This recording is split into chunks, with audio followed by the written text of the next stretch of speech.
Hey guys, Back tonight to we my begin a channel. journey you might not survive, at least not if you'd been born a few centuries earlier. Imagine you're living in a sleepy medieval village, just trying to get by, and one morning you roll out of bed groggy, your hair a wild mess, eyes puffy, and face lopsided with sleep. That alone could get you accused of witchcraft. So before you get comfortable, take a moment to like the video and subscribe, but only if you genuinely enjoy what I do here. And tell me, where are you watching from tonight? What time is it where you are? Now dim the lights, maybe turn on a fan for that soft background hum, and let's ease into tonight's journey together. You wake up in your straw-stuffed mattress, the sheets barely more than rough wool. The fire has gone out overnight, and the cold morning air pinches your toes the moment they peek out. You yawn, stretch, scratch, shuffle to the door, only to find 3 villagers already whispering outside your hut. That crooked sleep face of yours? Not a good look in a world where suspicion brews faster than soup on a winter's day. In many parts of medieval Europe, people truly believed that evil could manifest in the most ordinary ways. If your expression looked even slightly unnatural after sleep, or you seemed dazed, it was a sign that something or someone was meddling with you during the night. Demonic possession, nighttime spirit flights, or even secret rituals performed while others slept. Sleepwalking, witch, night terrors, obvious pact with the devil. Historians still argue whether this fear stemmed more from genuine superstition or a convenient way to deal with social misfits and outliers. But one thing's clear, the morning face was more than a punchline back then, it was potential evidence. And don't even think about mumbling under your breath. If you were heard muttering anything that sounded like gibberish, even just a sleepy groan, it could be misheard as casting a spell. Words had weight, especially when spoken in the witching hours. You might think, okay fine, I'll just keep my mouth shut in the morning. Nice try, but the paranoia went deeper. Some believed that if you were the first to wake up in the house and didn't immediately light a fire or offer a prayer, you were leaving a spiritual void open space for evil to enter. Oversleeping might get you judged as lazy. Waking up too early, clearly scheming. There's even record in 16th century France of a woman whose sinister yawning was brought up during her witch trial. Witnesses said her yawns came with the sound of howling wolves, and honestly, who doesn't sound like a beast before coffee? Of course, not everyone was waking up under suspicion. There was always the village priest, the brewer, or the midwife though. Let's be honest, midwives often found themselves on the wrong end of an accusation too. But you're just a peasant trying to shake off the fog of a bad night's sleep. And here's the kicker. If you didn't look tired, if you emerged glowing and rested with no puffiness or drooping lids, that too might get you flagged. Because what kind of person sleeps so peacefully during plague season, war season, famine season, or just any season? Back then, the concept of a normal night's rest was skewed at best. People believed in segmented sleep, 2 separate phases of slumber, with a waking period in the middle. If you were seen wandering during that middle hour, maybe fetching water or checking on livestock, someone might accuse you of wandering for other reasons. Which reasons? And if a cow died the next day? Or a baby fell ill? Who was out and about last night? You know how today we love those before and after sleep memes, the ones with messy hair, drool and eyeliner halfway down your cheeks? Well, in 15th century Bavaria, that look might have gotten you tossed into a river to see if you float. Fun, right? So, moral of the story, in the Middle Ages, waking up wasn't just hard, it was downright dangerous. There was no snooze button for suspicion. Every blink, grunt and pillow crease could be interpreted as a sign from the other side. Sleep tight. You're outside now, rubbing sleep from your eyes, trying not to yawn too loudly, trying not to look too rested or too exhausted. It's a delicate dance, but before you can even start your morning chores, a sharp hiss breaks the stillness. Your cat has followed you out. She's a scrawny little thing, black as chimney soot, with yellow eyes that catch the early light like embers. She weaves between your legs, purring loudly, and you instinctively reach down to scratch behind her ears. And that, right there, could be reason enough to haul you in for questioning. In medieval Europe, cats, especially black ones, were practically walking accusations. People genuinely believed they were demonic familiars, spirits or demons that witches kept as helpers. A cat that always seemed to know where you were, clearly possessed. A cat that stared too long at someone, cursing them with its gaze, no doubt. Your affectionate feline friend could be interpreted as the devil's assistant. And your cozy morning cuddle? Evidence of an unholy pact. Historians still debate how the cat came to be so vilified. In ancient Egypt, of course, cats were revered. But fast forward to the plague-riddled streets of 14th century Europe, and cats were suddenly public enemy number 1. Pope Gregory IX even issued a papal bull in the 1200s, suggesting that black cats were associated with devil worship. After that, well, let's just say things got grim for your furry companions. Ironically, killing off so many cats may have helped rats, and thus the plague spread even faster. But logic has never been witch hunter territory. Say your cat brings you a mouse as a gift. Sweet, right? Not to your neighbor. To her, that's a dark offering. A sign you've trained your creature to fetch parts for your potions. You smile, she sees a grin soaked in bloodlust. And the problem wasn't just black cats. Any animal that seemed unusually loyal, clever, or independent might be a familiar. Dogs, birds, even toads. But cats were the worst of the lot, simply because they got people. They were aloof and clever, two qualities the medieval mind didn't trust in women or animals. Now imagine this. You're sitting by the hearth and your cat hops into your lap. She purrs as you murmur to her softly. You're just having a little chat. She's the only one who listens to you, after all. But through the window, someone sees you talking to your pet and gasp. She answers back with a meow. Doesn't matter that it's coincidence. Doesn't matter that she just wants fish guts. The onlookers won't forget. They'll whisper about it over supper, and when the town's well turns sour or someone's child gets a fever, your chatty cat will come back to haunt you. And heaven forbid your cat lives a long time. An unusually old pet, that was another strike. Some believed witches transferred parts of their soul into animals to prolong their life. So a 15-year-old cat. A witch's horcrux, basically. There's even an infamous case from 1590s Scotland where a woman was accused because her cat allegedly vanished the same day she was arrested. Poof. No one saw the animal again. Obviously, the cat had transformed back into the devil and fled. You start thinking maybe it's time to leave Mittens inside. But even that's suspicious. A cat that never comes out must be hiding dark deeds. A cat that always comes out, gathering gossip for the coven. You just can't win. Wars. Still, if your cat ever scratched someone, even by accident, that blood could be seen as a magical bond. A scratch on a noble, definitely a hex. Even if it was self-defense, even if they stepped on her tail, and if you were single or widowed, forget it. A woman alone with a cat. That's the classic witch starter pack. Never mind that the cat probably keeps your cottage mouse free. Never mind that she's your only companion in a world where you're mostly ignored unless someone needs bread or blames you for the weather.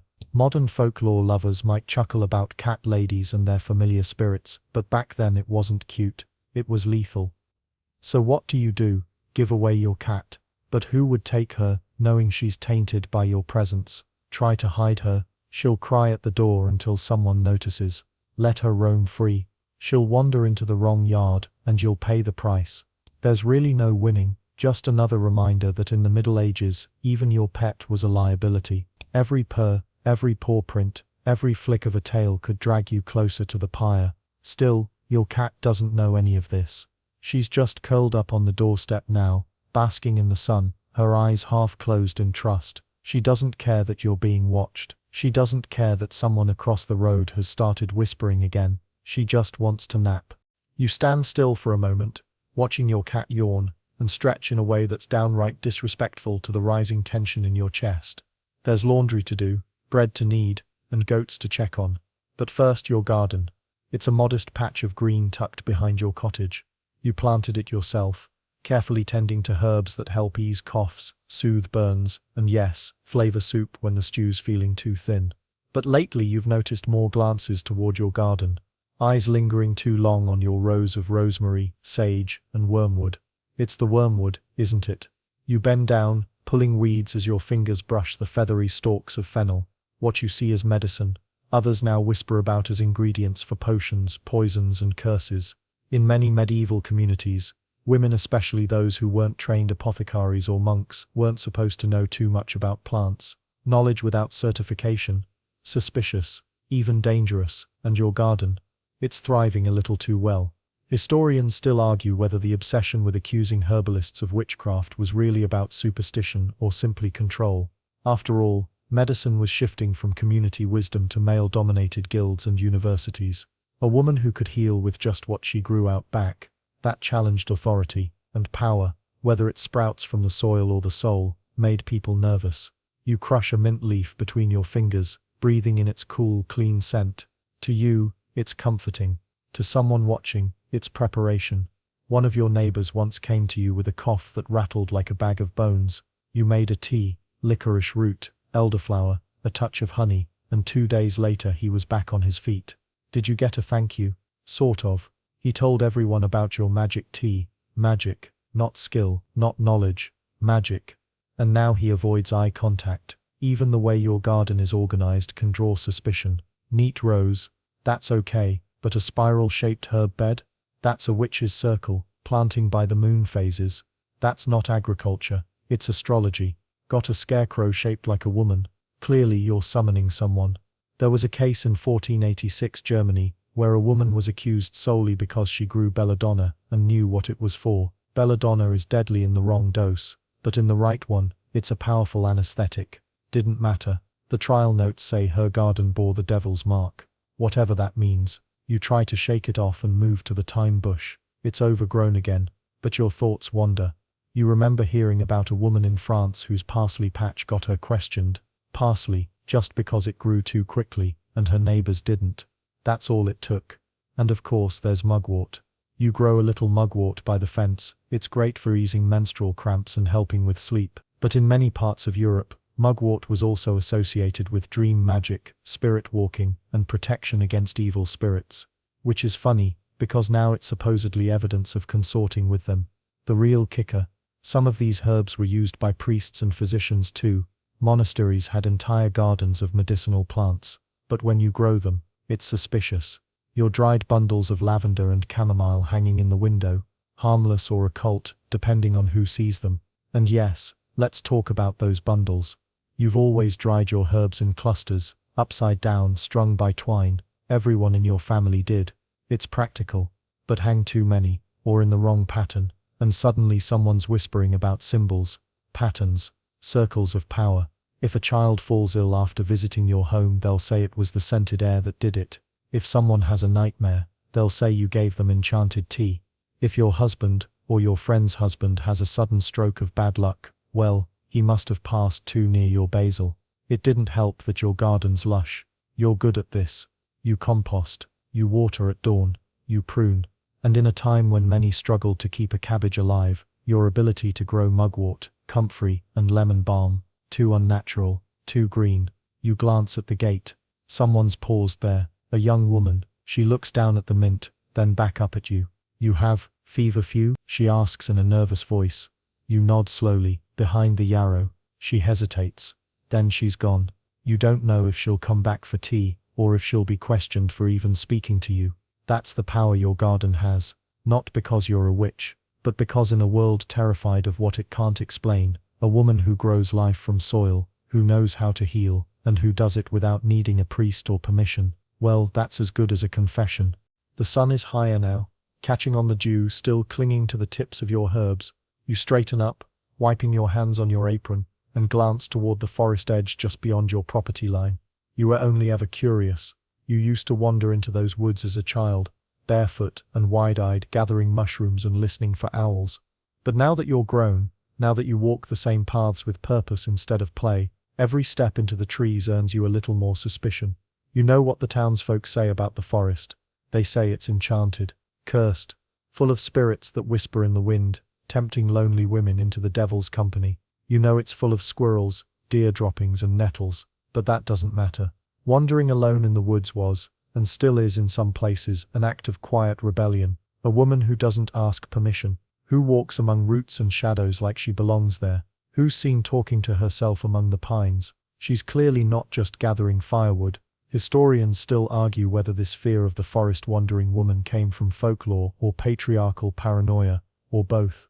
In either case, medieval villages treated the woods with equal parts reverence and suspicion. It was the edge of the known world, and anyone too comfortable near that edge, dangerous. And then there's you. Maybe you go into the woods to find mushrooms, chanterelles in spring, shaggy ink caps in fall. You know the difference between the tasty ones and the deadly ones. That's useful, unless someone else sees it. Because mushroom knowledge, like herbal knowledge, was often seen as forbidden. The church didn't have much to say about fungi, so women who knew which ones killed quietly were watched closely. There was a case in Poland where a woman was accused after someone fell ill from eating her mushrooms, except they weren't her mushrooms. They were gathered from the same grove anyone could access, but she knew what they were called. That was enough. You also know the hollow tree near the stream where elderberries grow wild, the place where moss stays damp even in high summer. You know which trails the deer take and which stumps hold fox dens. This kind of knowledge, this closeness to the natural world,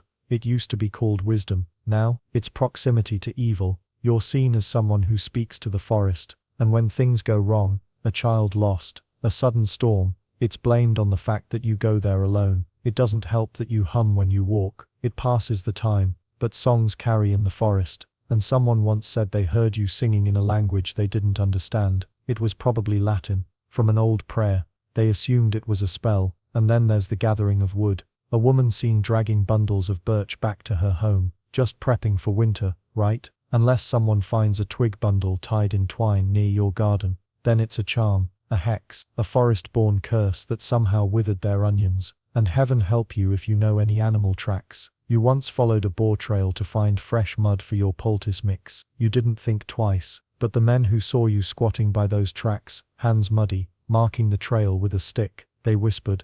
They said you were communing with something, perhaps not animal. There are stories, folk tales mostly of witches dancing at midnight in clearings, calling up fog and lighting fires that don't burn. No one's ever seen you doing that, of course, but they've seen you walk past the tree line at dusk. That's close enough. Even your tools are suspect. Your basket lined with dried nettle leaves, your little curved knife for cutting roots. These are practical things, worn from use, but they look just enough like the drawings in old demonology books that someone somewhere will be convinced they prove something. And it's not just what you take from the forest, it's what you leave behind. A carving on a tree, a ribbon tied to a branch, maybe from a memory, or grief, or prayer. You've done it, so have others. But if you do it, it's part of a ritual, a mark, a sign of territory. One woman, they say, was put on trial because a child followed her into the forest and came back talking about shapes in the mist. The child was probably cold, maybe sick, but she had gone into the forest with you, and came out different.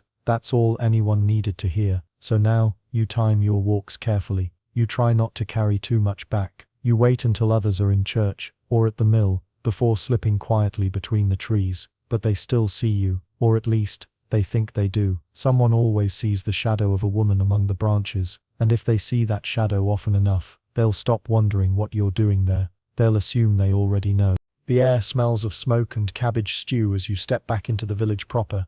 You're just trying to get to the market. Milk to trade, a bit of salt to barter for. But as you pass the well, a pair of eyes dart away from yours, and then another. It happens more often now. The silences, the sudden end of conversations when you approach. You shift your basket on your hip. Maybe it's your imagination. Then again, maybe it's your voice. You've always had a strong one. Clear, sharp, and unafraid to carry. You've sung at midsummer festivals. You've read aloud, when others couldn't. You speak in complete sentences. You finish your sentences. You ask questions, all very useful, and all very dangerous. You speak too well for your station. In medieval Europe, especially for women, articulate speech was often a double-edged sword. Being too quiet made you suspicious. Being too outspoken, even worse. Historians still argue whether the mistrust of assertive women was driven more by religious doctrine, social control, or simple discomfort.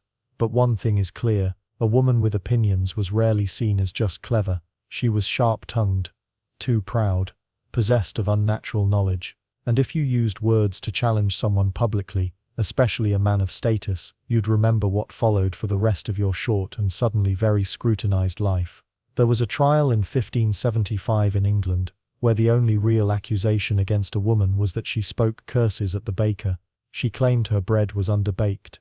He claimed she looked him in the eye and uttered a foreign phrase. That phrase, she later said under duress, was a bit of old Cornish. The court ruled it was witchcraft. You've been accused, lightly, laughingly, of charming people, usually by men who don't know what to do with a woman who wins an argument, or tells a better joke, or simply doesn't blush and bow her head when spoken to. Once at the tavern, you made a joke about the priest's constant sermons on sin, something about if everyone's guilty, then who's left to judge. It earned a few snorts of laughter, and a long, narrow look from the man himself. You remember the way his eyes followed you out. Even something as simple as storytelling can be risky. You like to tell tales when you're weaving, or when children ask. Folk stories, lessons wrapped in riddles, but you know they're watching for something darker in your words. Something too clever, too knowing, because a woman who uses language well might also be able to use incantations. She might, they say, speak with spirits. You don't, of course.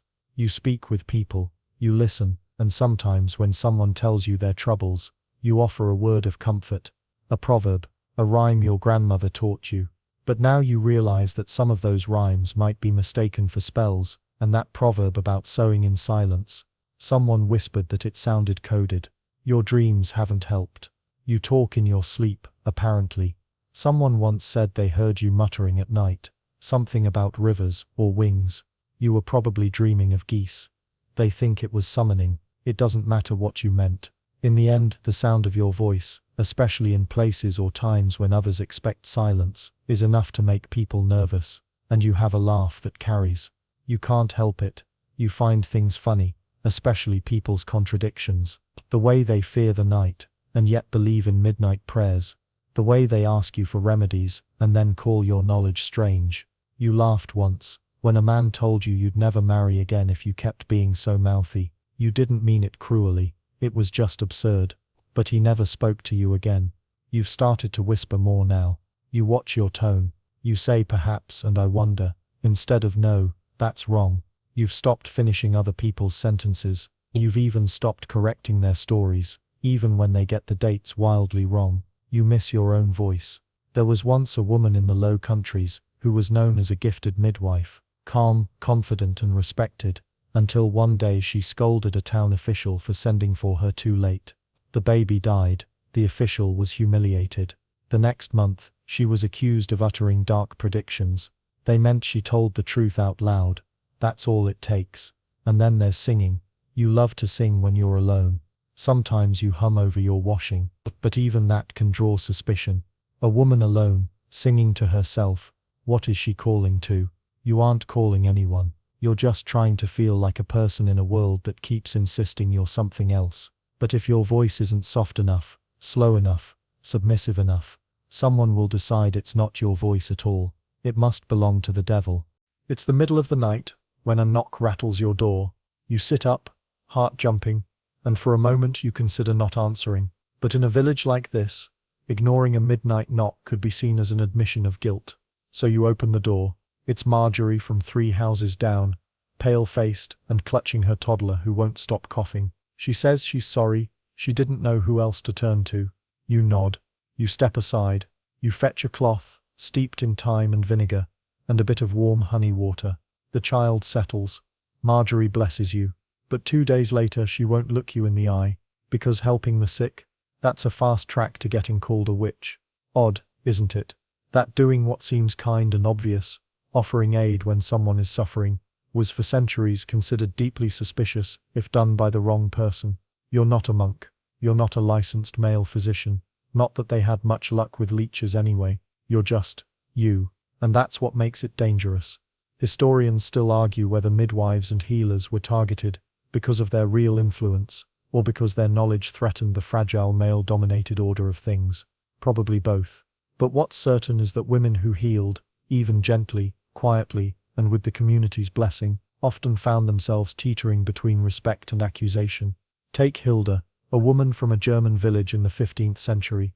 She cured a boy of fever with elderflower tea and cool compresses. But when the same boy died a year later of something else entirely, she was blamed. They said she had only postponed the death. You can't win. You give a neighbor a poultice for her aching joints. It helps. But later she's seen arguing with her husband and throws a pan across the room. Suddenly, your poultice was too strong.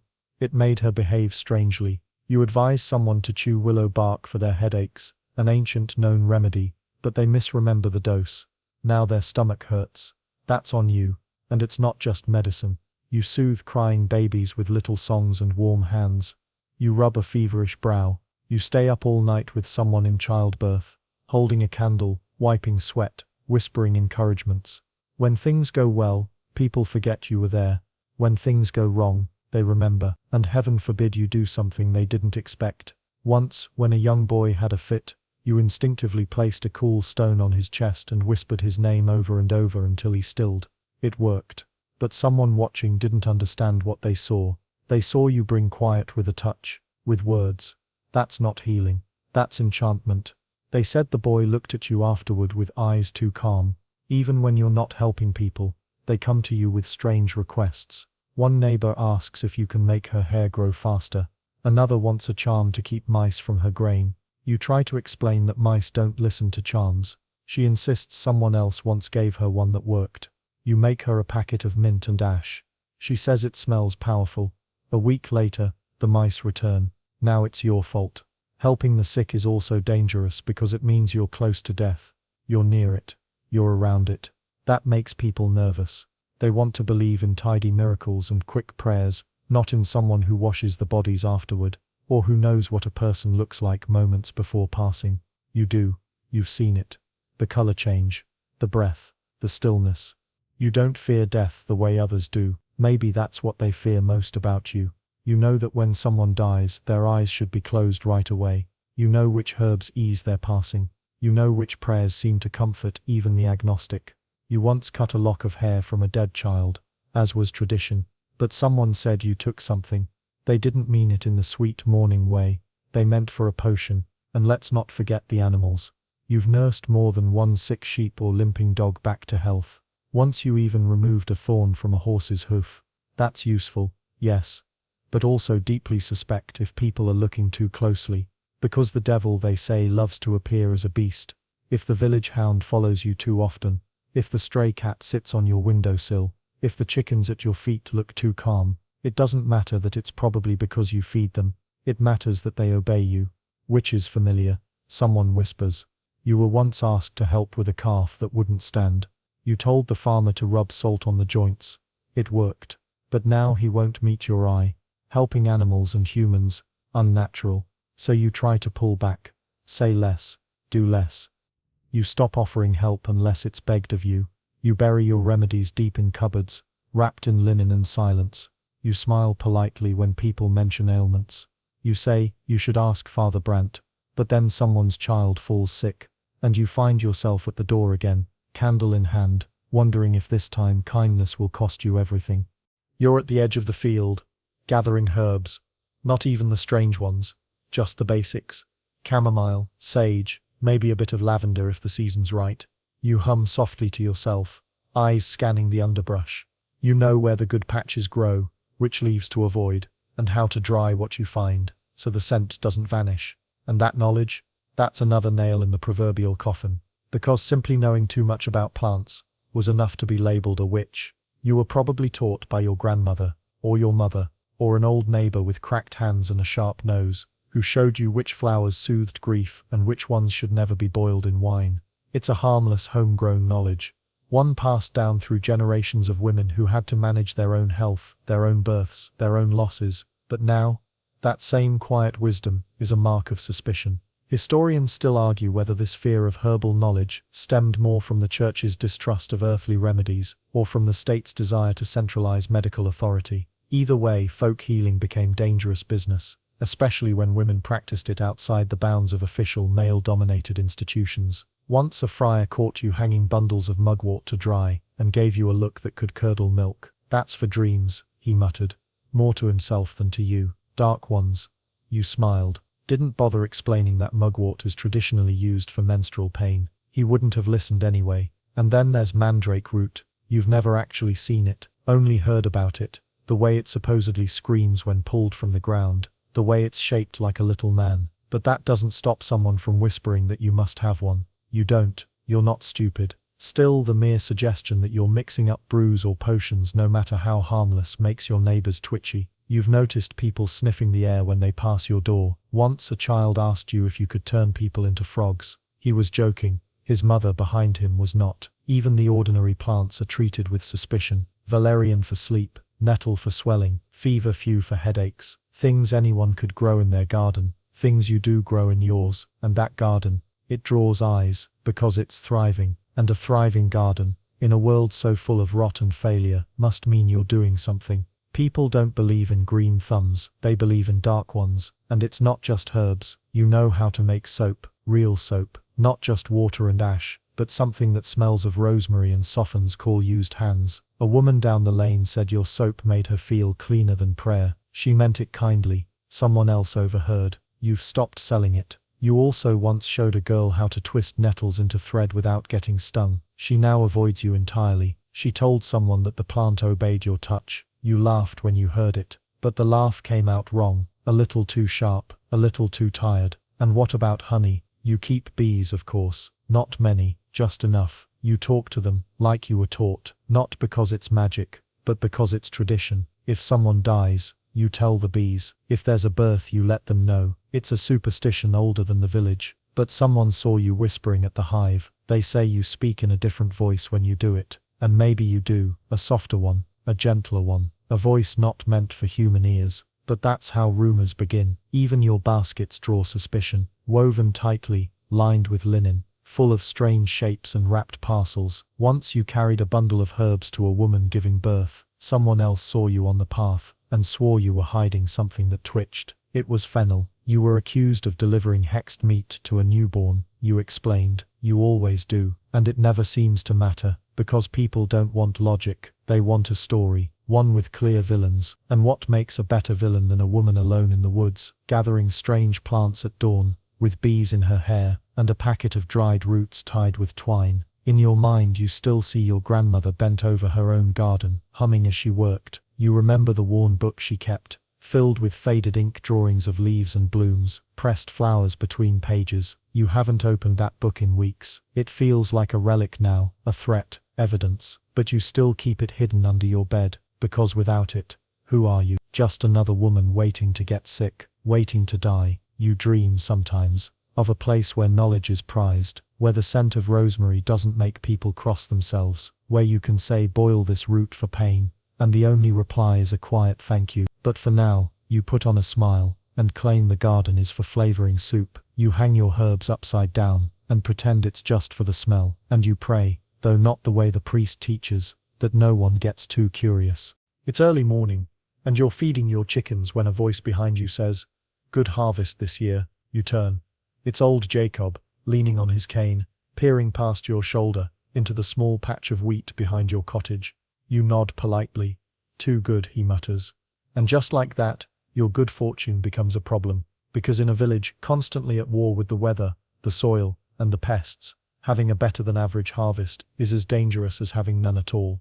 It invites the question no one says aloud, but everyone thinks, what did you do to make things grow like that? And thus, the next accusation, your crops are too healthy. It seems ridiculous, but it wasn't. Throughout the Middle Ages, and well into the early modern period, people lived on the edge of starvation. Famine was never more than a season or two away. So when one field thrived and others failed, even slightly, the human instinct to rationalize kicked in. And in villages where reason often looked like a superstition in Sunday clothes, it meant the finger pointed straight at you. Historians still debate whether envy or fear played the greater role here, perhaps both. But records across Europe repeat the pattern. Woman plants seeds, her garden grows. Neighbours doesn't. Woman is accused of dark influence. One woman in 17th century Scotland was accused after her leeks grew unseasonably fat. Another in Germany simply owned the only blooming apple tree on the street. A Portuguese widow had thriving vines while her neighbour's grapes withered. She was called vine-shadowed, a local term that implied, well, demonic influence. You don't even do anything fancy. You water in the early morning. You rotate the soil. You plant onions next to carrots because it keeps the flies away. But all of that feels too close to science, which, in this world, smells suspiciously like sorcery. And people notice. They notice your cabbages don't rot like theirs. They notice that the mildew skips your fence. They notice your barley doesn't attract weevils, that your squash aren't riddled with holes. They don't ask how, they ask why, and not kindly. Someone even asked if you buried something under the soil to make it fertile. You laughed, but then you remembered. You did bury something, a chicken months ago after it died suddenly. You didn't want to waste it. You didn't think. Now you wonder if someone saw. And what about your flowers? You grow marigolds because they keep away bugs, but they're also bright, too bright. In a village full of greys and browns and dried blood reds, the color glares, like a signal. You once overheard a child say your garden glows at night. You hope he was just being dramatic. Still, you've started planting rows closer together, hiding things. You let some go to seed so they look uglier, more average. You pull up anything too perfect. One morning you found a sunflower, that had grown nearly taller than your cottage. You cut it down before breakfast. It felt like killing a small miracle. Even your tools draw attention. You sharpen your hoe with care, oil your shears, keep your baskets mended. It's just habit. But when a man visits and sees your spade gleaming in the sun, he nods slowly and says, "Strange for a woman's tool to be so well kept." You don't know what to say to that. And then there's the weather. If it rains too much and your crops survive, people whisper. If it doesn't rain enough and your plants still thrive, people whisper louder. Must be spells, must be bargains. You once joked to a friend, "If I could control the weather, I'd never have to carry water again." She didn't laugh, she didn't even smile. She just looked at you like she was seeing you for the first time. And what's worse, you've helped others. Once you lent a neighbor a handful of garlic bulbs to start her own garden. They never sprouted. She returned the basket, silent and pale, and never spoke to you again. Maybe she thought you cursed the bulbs, or maybe she just couldn't bear that your hands made things grow, and hers didn't. You try to shrug it off, but in truth, it wears you down, because gardening was supposed to be your peace, your quiet place, your daily rhythm, the thing you could do with your back bent and your mind wandering, a way to feed yourself and maybe trade a few vegetables for soap or thread. Now it feels like a performance, a trap. You think of leaving things wild, letting the garden go, but then what? You'll have to depend on others, you'll have to buy everything, and in this world, a woman who doesn't grow her own food is seen as lazy, or worse, waiting for the devil to feed her. So you keep planting, keep pretending not to notice when someone walks by your fence slowly, keep hoping the sun shines evenly on every field in the village next season, so yours won't shine too bright. You didn't mean to interrupt. You were just passing by. But when you pause too long at the edge of someone's field, eyes scanning the sprouting stalks, or maybe just admiring the neat rows, you've already made your mistake. Because now, if anything goes wrong with that harvest, it will be your fault. Welcome to the world of crop failures and staring too hard. It sounds absurd, doesn't it? But in a world teetering on survival, nothing stirs fear like a sick plant. When blight strikes, or mildew creeps across a field overnight, people scramble for an explanation, and when science hasn't arrived yet, or worse is feared, the blame lands wherever the wind blows, and if that wind carries your name, well, that's that. Her eyes spoiled it, someone once said, not even trying to whisper. That year, a patch of rye turned black with ergot, the fungus now believed to cause hallucinations and even mass hysteria in medieval Europe. But at the time, it wasn't mold. It was you. Historians still debate how widespread belief in the evil eye really was, but across cultures from Sicily to Sudan to rural France, the idea lingers, a lingering glance, a jealous stare, even a passing frown could sour milk, wither fruit, or rot a child's teeth. You've started averting your gaze, even when you're complimenting someone. "Nice beans this year," you say quickly, looking down. It doesn't help. People notice that too. She won't look you in the eye, they mutter, must be hiding something. Sometimes you think there's no right answer. You even caught yourself squinting at your own plants the other day, wondering if they'd survive your own attention. Last week, your neighbor's apple tree failed to bloom. It had bloomed every year for a decade, but this year, not a bud in sight. You had walked by that tree once, in early spring, just once. Now the widow who owns that orchard closes her shutters when you walk past. She used to give you cider. The paranoia spreads faster than mold. There's a story of a woman in northern England, accused of ruining a sheep herd with a glance. Another in Bohemia, bewitched the village well after standing too close. In Spain, a farmer swore his corn turned sour after his mother-in-law, already suspected of dabbling, looked at it sideways during Mass. These stories have one thing in common. The witch never touches anything. She only looks, and sometimes not even that. Your friend's son spilled hot porridge on himself. She insists you weren't even there, but her sister heard someone say your name while the boy screamed. That was enough. You find yourself blinking more than usual, staring at your own feet, trying to look at the world sideways, as if not meeting its gaze will somehow keep you safe, but it doesn't. One man said his crops failed because you passed his field humming. Humming, you don't even remember doing it. But now the air has teeth. At market, someone spilled their grain. You offered to help. They flinched away like you'd reached with a snake. You backed off, hands raised, smiling like it didn't sting. But it did. It always does. You start to wonder, Maybe I do bring misfortune. It's not true. But after enough cold shoulders, enough scowls, enough prayers muttered under breath, when you walk past, your brain starts to chew on the idea like gristle. You try to explain. I don't control the weather. I don't spoil fields. I just like plants. No one listens. The parish priest gave a sermon last week on those who smile at your bread, but curse your oven. You felt everyone's eyes slide toward you. That night, someone left a dead rat on your doorstep. No note. Just a message. You don't cry anymore. Not often. You save it for when the hens can't hear you. Sometimes you think about sewing bells into your dress hem so people can hear you coming, so they can feel safe or pretend to, but then they'll say you jingle like the devil's goat, so you don't. Or one woman in Estonia, records say, was drowned in a mill pond after 3 neighboring farms lost their cabbage to rot.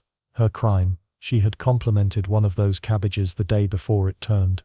You think of that woman every time you open your mouth to say something kind, and so, like so many others accused before you, you begin to shrink. You fold yourself into smaller glances, quieter footsteps, fewer hellos, because the world is watching, and watching too hard might get you killed. You used to sing. Nothing fancy, just old folk tunes while you worked, bending over the wash basin, stirring a stew, mending clothes by firelight. Your voice wasn't anything to brag about, but it passed the time, and sometimes the hens clucked along like backup singers. But now, even humming feels risky, because in this quiet, watchful world, singing too much, or at the wrong time, might mean you're casting spells. It sounds theatrical, doesn't it? Like something from a child's puppet show. The cackling witch stirring a cauldron, chanting nonsense in a smoky room.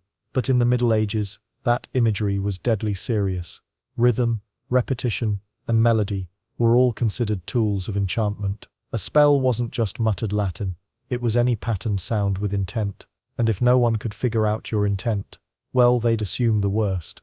Historians still argue whether this fear of song had more to do with pagan traditions, or with simple widespread unease about women's voices, because it wasn't just any singing that raised suspicion, it was yours, not the monk chanting vespers, not the priest intoning mass, not even the alehouse lads belting drinking songs, just you, humming alone while hanging laundry in the wind. You remember the first time someone frowned at your melody. It was spring, and you were gathering herbs near the stream, murmuring an old lullaby under your breath. You didn't even notice the woodcutter passing on the far side of the water, but he noticed you, and the next day, when his wife came down with fever, he remembered. She was whispering strange things at the river, he said. Suddenly it wasn't a lullaby, it was an incantation. You stopped singing after that. But not everyone lets you forget.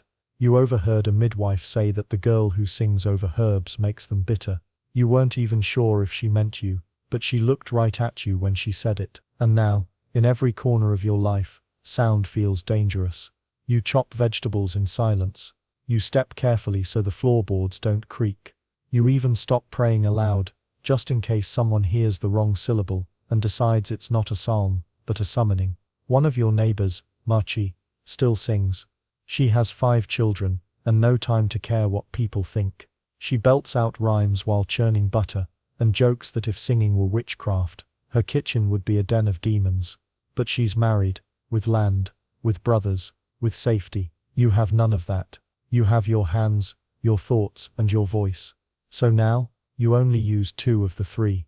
There are stories, old ones, about witches who could control the weather with a song, who could lull cows into giving more milk, who could spoil a rival's butter simply by humming while walking past the dairy, and there are real court records that show women accused of just that. One French widow, Marguerite of Tours, was charged in 1398 for singing in fields where crops later failed. She claimed she was simply reciting harvest blessings. Her judge said blessings don't sound like that. She was burned. Another woman, Anna in Würzburg, was said to have healed a sick pig by singing over it. It recovered. People cheered until another pig died a week later. Suddenly, her healing was rebranded as a test run. She was jailed for bewitchment. You wonder what they would say about the lullabies your grandmother taught you. She sang them while binding up scratches, rubbing lavender on your temples, combing your hair before bed. You always thought they were love, but now you hear them in your mind, with suspicion. What words were those, really? Where did they come from? Were they safe?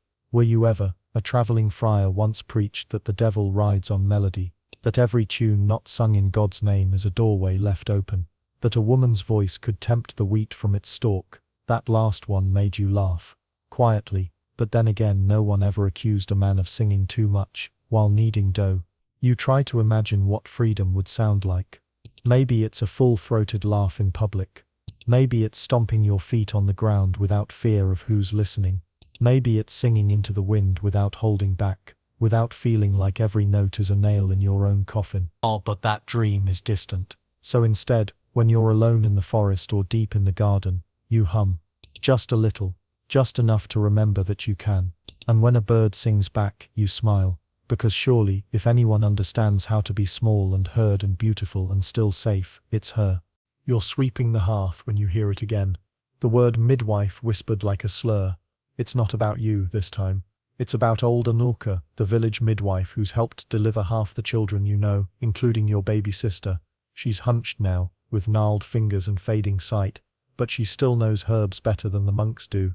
And because of that, people are beginning to murmur. Tonight's reason, one stillbirth in a month, when 3 others were born safely. Which brings us to yet another medieval hazard, being too good at helping women give birth. If you're knowledgeable, especially about anything involving the mysterious groaning miracle of labor, you're walking a narrow plank, one foot in gratitude, the other in suspicion. It's not just superstition. It's fear, control, and the simple discomfort of watching women do what men, especially priests, cannot. Historians still argue whether midwives were more protected than persecuted across medieval Europe, but they agree on this. When things went wrong, midwives were easy scapegoats. You remember Anulka muttering once that no one blames the wind when it blows too cold, but let a baby come too blue, and it's your hands they question. She was right. Midwives walked a lonely path, trained by other women, trusted behind closed doors, then quietly watched the moment they stepped outside. If a child was born with a birthmark, witchcraft. If the mother bled too much, malice. If twins arrived, devilry. Even helping women avoid pregnancy, or end it, was enough to draw whispers. Which is ironic, because the same folks accusing you of sorcery are the ones quietly asking for herbs to delay the bleeding or loosen the womb. And if you do help, you're damned for knowing too much. In Hungary, court records mention a woman named Kata who provided herbs for menstrual relief. When the local lord's mistress miscarried, he needed someone to blame. Kata was accused of poisoning her through demonic decoction. She was burned, not because the mistress died. She didn't. But because someone powerful felt shamed. It didn't matter that the same recipe had worked for dozens of other women. Success means nothing when the winds turn. You once helped a neighbor's wife rub sage oil into her swollen ankles. Just that. Nothing more. The baby came healthy, but 3 weeks later, the mother fainted during a storm, a bad fall. Everyone blamed the rain, except her brother. He whispered that you'd softened her bones. No one laughed. You've stopped touching people entirely, not because you're afraid of hurting them, but because you're afraid of helping and being punished for it later. You've seen the signs. Lavender bundles torn from your windowsill, the kitchen spoon left splintered after someone borrowed it. You even caught a boy crossing himself after you walked by. You try to remind yourself that Anulka's still here, still walking, still teaching, but she doesn't smile as much these days. She says the village's new priest has tight thoughts and a fast tongue. That he's already asking questions about the unusual tinctures she uses, or why she won't pray aloud before a birth. You want to stand beside her, defend her, shout to anyone who'll listen. She saved my sister's life. Twice. But shouting rarely ends well. Instead, you stay quiet, tend your garden, and pray she doesn't fall ill, because if she dies suddenly, before anyone else can catch what she had, the village will look for someone to blame. And guess whose hands they'll inspect for herbs? Midwifery isn't just healing, it's high wire walking across a bonfire of ignorance. And if you're too skilled at keeping mothers alive, too precise with timing the cord, too calm when others scream, well, then you're clearly not just a woman, you're something else. You find a cat, curled on your doorstep one morning. It's thin, dusty, striped like storm clouds, with one torn ear, and the kind of eyes that have seen too much. You give it a scrap of bread, not because you're sentimental, but because it looks cold, and hungry, and alone. And that's how it begins. The cat keeps coming back, quiet, watchful. Occasionally vocal, though never loud, it curls beneath your chair when you sew. It follows you to the garden and flattens itself among the marjoram. At night, it sleeps beside the hearth, like a shadow given shape. You name it nothing. Naming feels too dangerous now, because already, the whispers have started. And that brings us to your next mistake. Keeping a pet, especially one with sharp eyes and silent feet. In the medieval mind, cats weren't just animals, they were symbols, often of the wrong kind. Historians still argue whether this link between witches and felines came from old pagan myths or fear-fueled church teachings. Either way, the result is clear. A woman with a cat is not just a woman, she's suspect. Especially if the cat seems to prefer her company. Especially if it shows up uninvited. That's how they get you. A Flemish woman named Elise was once accused of consorting with a familiar after a black cat was spotted on her windowsill for 3 days straight. She said it just liked the sun. They said it liked her soul. She disappeared before trial. You tell yourself your cat is just a cat. That feeding it doesn't mean you've made a pact. That stroking its fur doesn't summon storms or sour milk. But that logic doesn't matter. Because now when people see you they see two shadows, you and the creature. The connection is silent, and therefore suspicious. One child told his mother he saw the cat whisper in your ear. He was 6. It was probably just the wind. But now the baker won't meet your eyes. The butcher suddenly forgets your name. And worse, the priest gave a sermon about creatures that steal souls while pretending to purr. You're pretty sure he meant foxes. But he looked directly at you. You consider chasing the cat away, throwing stones, making a show of it. But when it looks up at you, one gold eye squinted, tail curled like a question mark, you see yourself. Small, unwanted, mistrusted. So you don't chase it. You simply stop acknowledging it in public. You let it walk behind you at a distance, like a sin you haven't confessed. Back then, people believed witches had familiars, spirit animals sent by the devil to assist in magic. These weren't just pets. They were shapeshifters, spies, even messengers of hell. And cats, especially black ones, were considered prime suspects. Never mind that cats kept rats away from grain. Never mind that they were clever and clean and affectionate in the quiet way lonely people understand. If you had a cat, you were likely not alone in your thoughts, and that made you dangerous. You remember a story of a woman named Tova, from Denmark, who was arrested after her tabby scratched the sheriff's boot. She said it was startled. He said it was a threat. She was flogged. The cat was drowned. Another tale, told in hushed tones around market stalls, speaks of a white witch who rode a goat and kept 7 cats, each named after a deadly sin. Her house burned down one winter. They say she didn't scream, only the cats did. You tell yourself stories aren't facts, but the truth is often buried in the ashes of metaphor. One night you hear a rock hit your roof, then another. When you peer outside, there's no one there, just your cat, blinking up at you, unfazed. You go back inside, you lock the door, you try not to cry.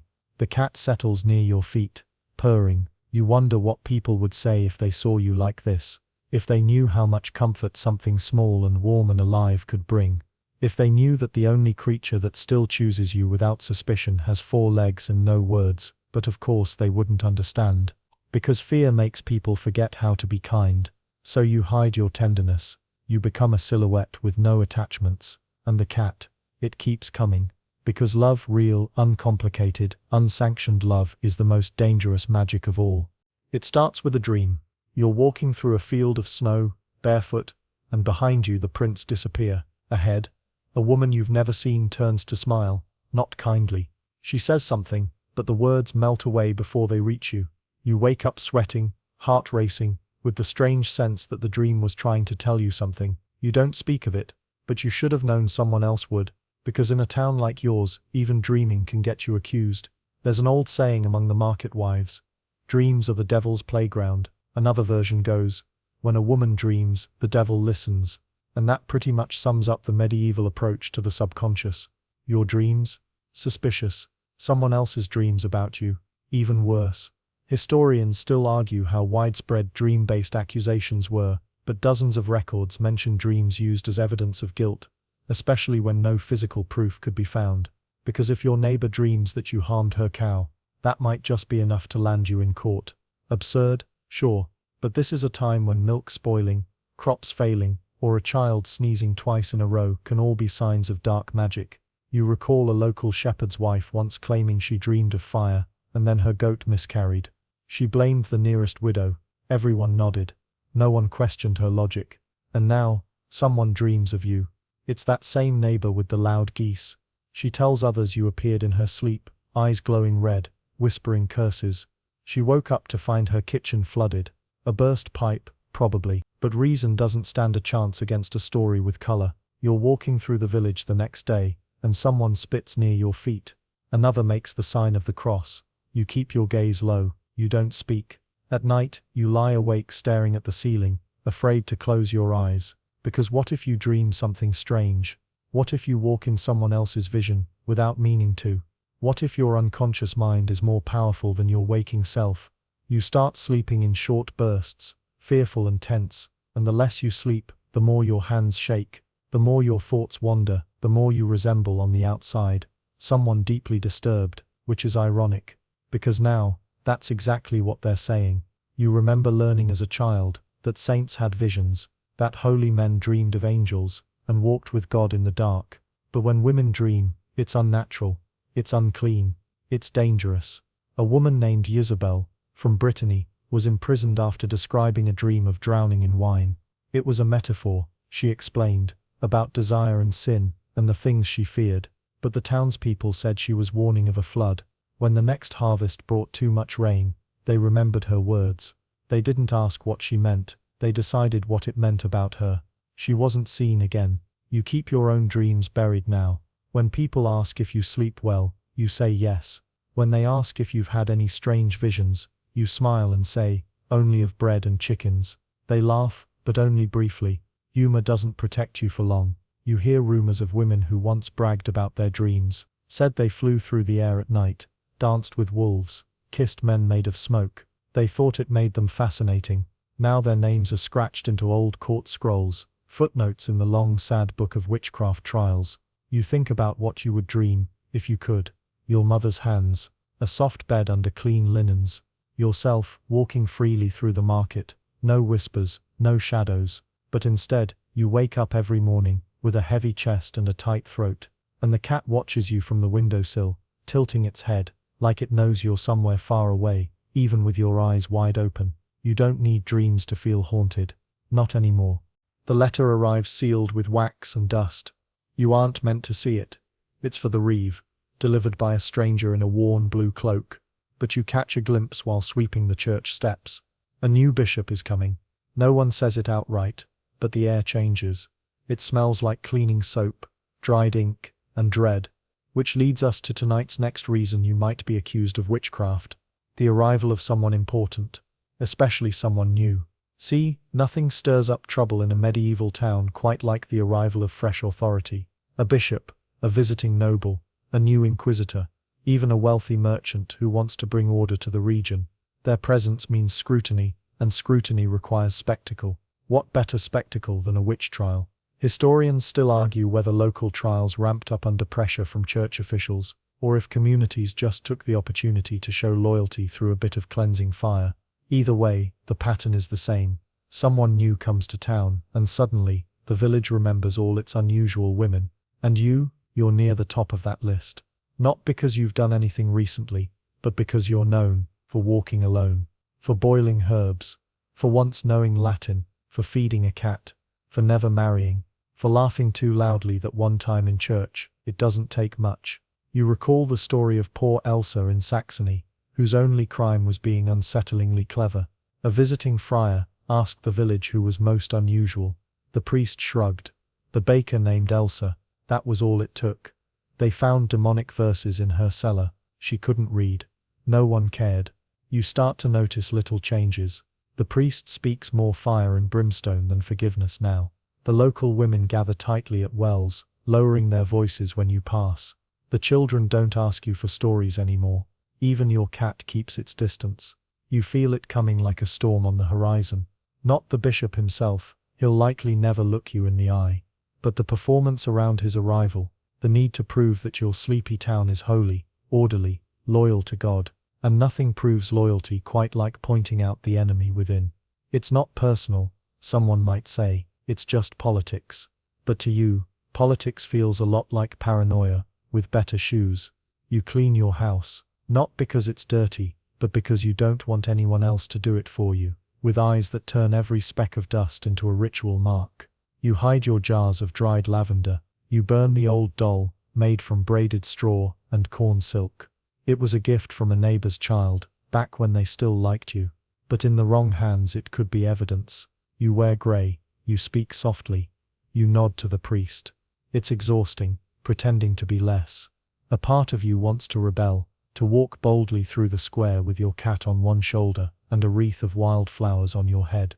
But rebellion smells like firewood, so you stay quiet. You think of a woman named Halima, from North Africa. She was known for healing fevers, using words from 3 languages, Arabic, Latin and Greek. When a visiting cleric passed through her village, he declared her knowledge incompatible with Christian modesty. She vanished 2 days later. Some said she fled, others said she was buried in the dunes. Either way, her house now sits empty, salt blowing in through its cracked windows. You wonder what will be left of you when this is over. If you'll still have your garden, your cat, your silence, or if your name will simply become another whisper passed between children, like that house belonged to a woman who didn't smile much. Or worse, don't touch that fence. The witch lived there once. You remind yourself that you are still here, still breathing, still hoping. But the knock on the door, when it finally comes, still sounds like a sentence. And the voice outside, asking politely to speak with you for just a moment, carries the kind of practiced calm that means the opposite. The man at your door wears a robe that's just slightly too clean for someone who's walked dusty roads. His boots are polished, his beard is trimmed, his expression is the kind that pretends not to judge, but absolutely does. He introduces himself as Father Martin, a visiting listener. You've heard of listeners before. They show up with gentle voices and sharper ears. They sit in homes, lean forward with smiles, and ask questions that sound like compliments until they're not. And this is your next trap. Being too polite to refuse a visitor's questions. You can't say no. Refusing would be rude. And in times like these, rudeness is practically treason. So you invite him in. You offer him the good chair, the one with the cushion that smells like sun-dried rosemary. He declines. He remains standing, watching. The questions begin simply enough. Do you live alone? Yes. No family nearby? Not anymore. And your work, do you help others with ailments? Only when asked. He nods, taking mental notes that feel louder than the spoken words. Historians still argue whether these listeners were officially trained inquisitors or just overly zealous clergy with a flair for theatre. Either way, their role was clear. Stir the pot, find the weak links, turn suspicion into confession, or at least implication. And implication is easy when silence is considered guilt. You're careful with your answers. You keep your tone light, deferential. But then he says, "I've heard you speak Latin. That's quite rare for a woman." You laugh, too quickly. You say, "I barely remember it." He doesn't laugh back. Then he leans in, voice honeyed. "Would you know what the word maleficium means?" You do. It means harmful magic. Witchcraft. You pretend not to. He nods, as if confirming something. The interview ends politely. He blesses your home. He steps back into the road, and as soon as he's gone, you sit down in the chair he refused, and try to stop your hands from shaking. You remember a woman named Brigida, in York, who once impressed a monk by reciting the Ave Maria in Latin. 2 days later, she was accused of necromancy. Not because of what she said, but because of how well she said it. Too much knowledge, too little humility, too much poise. You wonder if you did the same. You hear your cat scratching gently at the door. You let it in, whispering, "You're the only one I can be honest with." It purrs and curls around your ankles, anchoring you to the now. But still, you replay every word you said, every pause, every glance. Because in this world, conversation is not for connection, it's for collection, of rumors, of phrases, of potential sins. They don't need you to confess, they just need you to hesitate. You look at your small home, the bundles of herbs, the patched roof, the worn table, and wonder if he saw something here that made you less human, more suspicious, more convenient. Because witch trials rarely begin with fire. They begin with tea and chairs, and men who smile when they ask if you've been dreaming lately. The town bell rings at dusk. 3 slow chimes, drawn out like yawns. The sound rattles through the windows and down your spine. It's not a market day, it's not a saint's feast, and no one's died. Yet, so you do what everyone does. You peek out the window. A gathering in the square. Torches lit early. Faces turned expectantly toward the church steps. This is where things get theatrical. And this next reason you might be accused of witchcraft. A public spectacle needs a villain. Because pageantry matters, and fear, to truly spread, needs a face. Tonight, that face might be yours. You watch as Father Martin climbs the steps, robe fluttering. He holds up a scroll and begins to speak, not to the crowd, but for it. He speaks of corruption, of sin festering within our own walls. He warns of invisible influences, unnatural forces, the seduction of knowledge and independence. You realize he's not naming names yet. That would come later, once the crowd is warm and the torches burn just a bit lower. Historians still argue whether these kinds of public accusations were spontaneous or carefully scripted, but it's clear they were useful.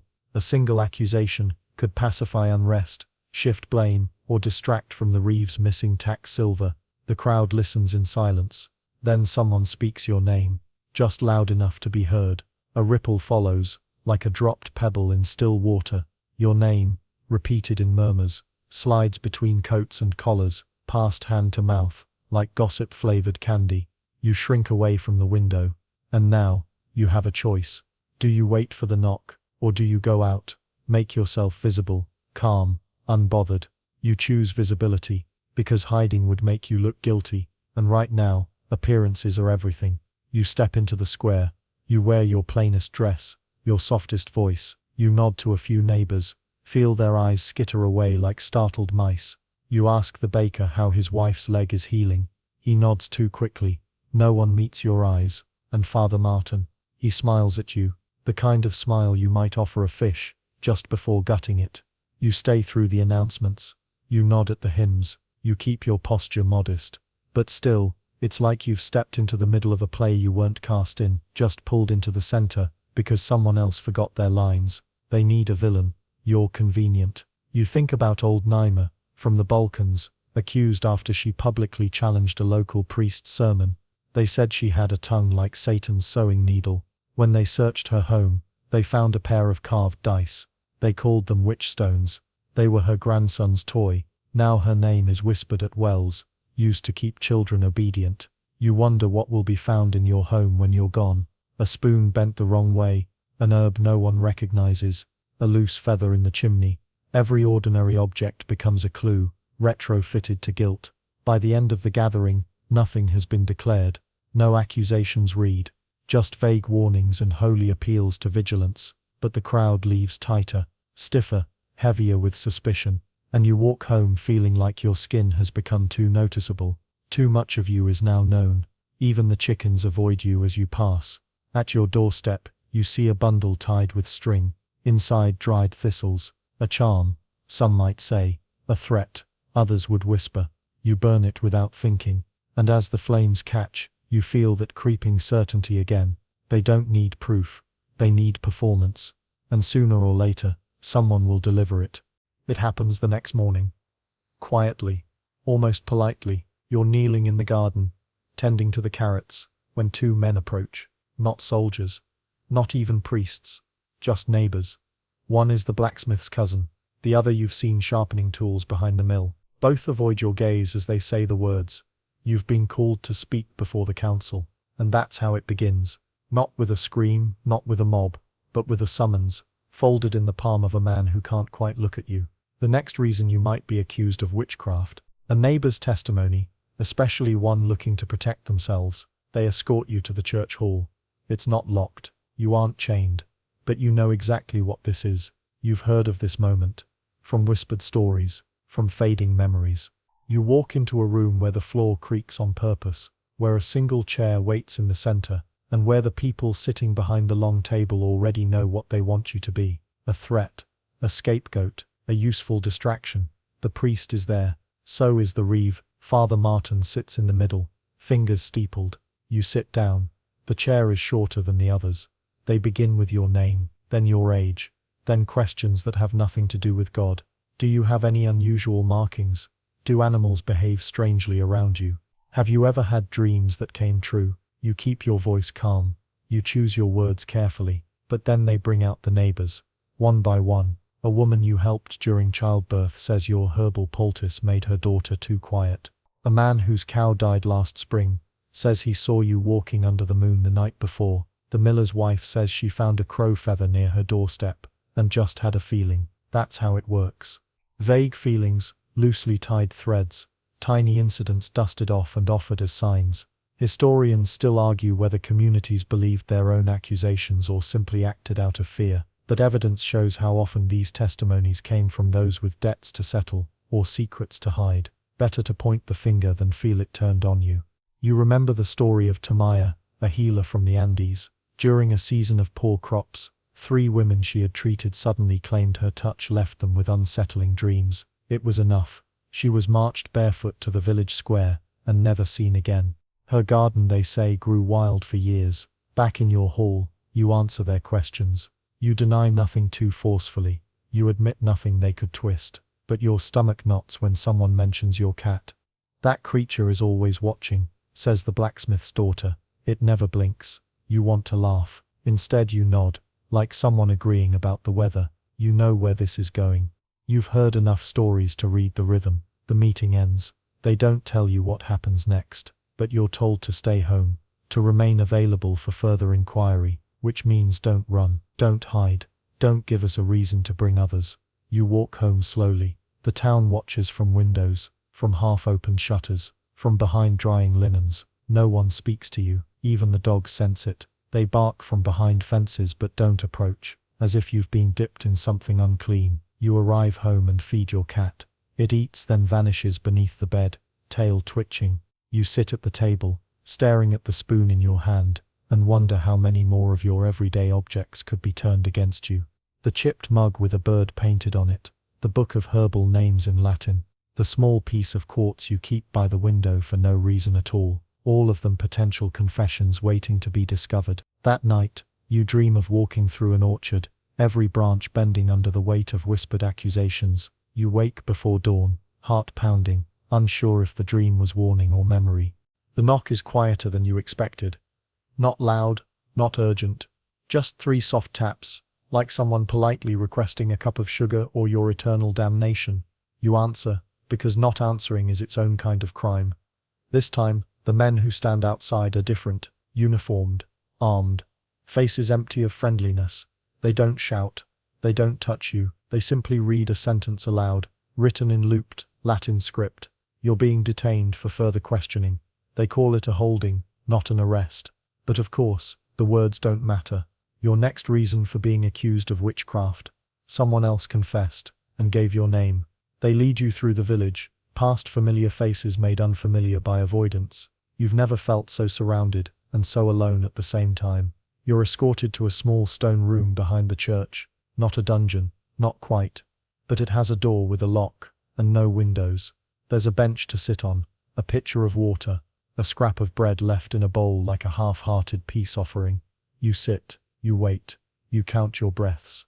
Time dissolves in places like this. Minutes stretch, shadows shift without moving, and the only sounds are distant footsteps and the occasional clatter of a bucket far down the hall. When Father Martin returns, he carries a scroll. It's thinner than you expected. Just a few lines, a few names. One of them is yours. Someone confessed. They said they flew in dreams, with you beside them. They said they saw you speak to a snake in a forgotten tongue. They said you met beneath the old oak tree, barefoot, under a blood moon. Of course it's all nonsense. You've never flown in your dreams. You don't even like snakes. And the old oak tree was struck by lightning 5 years ago. But none of that matters. Because confessions, even forced ones, carry the weight of truth in places like this. Historians still argue about how many confessions were obtained under duress. Some claim most were the result of sleep deprivation, hunger, or persuasive threats rather than torture. Others argue that many were strategic, people naming others to deflect attention, buy time, or protect loved ones. You think of Anika, a midwife from the Carpathians, who reportedly named 7 villagers in exchange for her son's safety. None of them were witches, but all 7 disappeared. She was found hanging in her cell weeks later, No one ever confirmed whether it was suicide or convenience. Father Martin leans forward now. He reads the confession aloud, slowly as if savoring the syllables. Then he asks, "Would you like to confess as well? We can be gentle." You look at the crack in the wall behind him, at the flicker of a candle's flame that dances like it's trying to flee, and you say nothing. Not because you're strong, but because you know the game. If you confess, they'll want names. And who would you give? Your sister who moved west. The baker who once offered you stale bread for free. You stay silent. He sighs. It's theatrical. Perhaps tomorrow, you'll be ready. You sleep on straw that night. A rat chews on the corner of your skirt. Your cat is nowhere near. And you realize, innocence means nothing here. Only usefulness. And if someone else can use your name to lighten their sentence, they will. You wake to a dull ache in your back, and the sour scent of damp stone. There's no window, but the shift in the chill tells you it's morning, or something close to it. They bring you boiled barley and a sliver of cheese. Neither tastes like anything, but you eat anyway. Because hunger is a punishment, you can't afford to add to the others. The door creaks. New faces this time. 2 women and an old man, all wearing neutral robes. They say they're here to inspect you. Not for wounds, not for illness, but for the mark. This reason for being accused of witchcraft. You have a birthmark, or a scar, or a freckle that blinks the wrong way. They call it the witch's teat, or the devil's kiss. A small blemish where a familiar spirit is said to suckle, evidence of your unholy contract. They ask you to remove your clothing, slowly, mechanically. Like this isn't the most vulnerable moment of your life. You obey, because resisting would be worse. They prod, preta, tug at the skin of your back, your thighs, even your scalp. One mutters, "No bleeding," and makes a mark on her parchment. Another pokes a callus on your foot, and frowns. The old man leans close and squints at a mole on your hip. "Could be," he murmurs. "Or not." Historians still debate whether these searches were sincere, or simply a ritual meant to reinforce guilt. Some records suggest that midwives were often forced to perform these humiliating inspections on other women, adding betrayal to the already long list of tragedies. You think of Mara, a seamstress from Brittany. She had a birthmark shaped vaguely like a dog. That was enough. They said it was her familiar, proof she consorted with demons. They burned her with green wood. It smoked for hours. Your mole is written down. The paper is folded. The inspectors leave. No verdict. Just another breadcrumb on the trail they're assembling behind your back. You sit alone, cold, for what feels like hours. Maybe it is. Then another knock. But this time, it's not Father Martin, or the guards. It's a girl, barely 12. Big eyes. Clutching a bundle of herbs tied with twine. "I was told to bring this," she says. Voice like paper. She sets the herbs down. You recognize them. Calming blends. Lavender, chamomile, feverfew. You taught those recipes to one person. Your former apprentice. The one who stopped visiting weeks ago. You don't blame her. You only wonder, was she the one who named you? The girl leaves without saying more. And in that silence, you begin to understand the full weight of what this is. A story that others are writing using your name. Each testimony, each glance, each mole, or whisper or garden weed. Chapters in a tale where you are the villain. Or at least the necessary character. Not because you did anything wrong, but because the plot needed you. They needed someone to explain the bad harvest. The stillbirths, the spoiled milk, the priest's headaches, the Reeves' missing coin. So they wrote you into the part. You try to sleep that night, pressed against the wall where the stone is slightly warmer. You whisper names to yourself. Not curses, not pleas, just the names of the people who once looked at you with kindness. Your grandmother, the old merchant woman with the crooked hat, the boy who gave you the blue stone by the stream. You don't know where they are now, but you hope they remember you as you were, not as you're being rewritten. You're brought into the hall again, but this time, no one pretends it's a conversation. The bench is gone. The priest doesn't smile. There's a rope on the table, not a threat, but a symbol, a whisper of what could happen. They tell you the verdict hasn't been reached, but the evidence is troubling. They list it off like a shopping receipt. The neighbor's dreams, the unnatural quiet of the baby you helped deliver, the mole on your hip, the cat, still unseen, and of course, the name someone else gave them. You wonder if they even remember your real name at this point. This final reason you might be accused of witchcraft, because it's easier to condemn one than admit the world is confusing and cruel. Father Martin leans in, hands folded, voice soft. If you confess, there will be mercy, he says. Not freedom, not safety, just mercy. You ask what that means. He doesn't answer. Instead, he gestures to a sheet of parchment, blank, ready for your name, for your confession. It's oddly polite. This horror, you're not beaten. You're not screamed at. You're simply guided, gently nudged toward the ending they've already written. You remember stories of accused women who did confess, hoping for leniency, only to be paraded through the village, mocked, imprisoned, or executed anyway. Historians still argue whether authorities believed what they preached, or simply used the trials to maintain control, but records suggest that even some inquisitors privately doubted the process, writing in margins of dusty ledgers, no evidence save gossip. Still, the machine rolled on. You ask if you can speak. They allow it. You talk about your garden, about the people you've helped, about your grandmother and her quiet way of knowing which teas soothed pain and which left you humming for hours. You speak calmly, clearly, like someone who knows there's no point in begging, because this has never been about guilt, only roles, and you were cast too well. They dismiss you with a nod, back to the stone room, but this time, the door clicks louder behind you. The cot is gone, the bread is smaller, no water. You lie down on the bare floor. You don't cry. There's nothing left to cry out.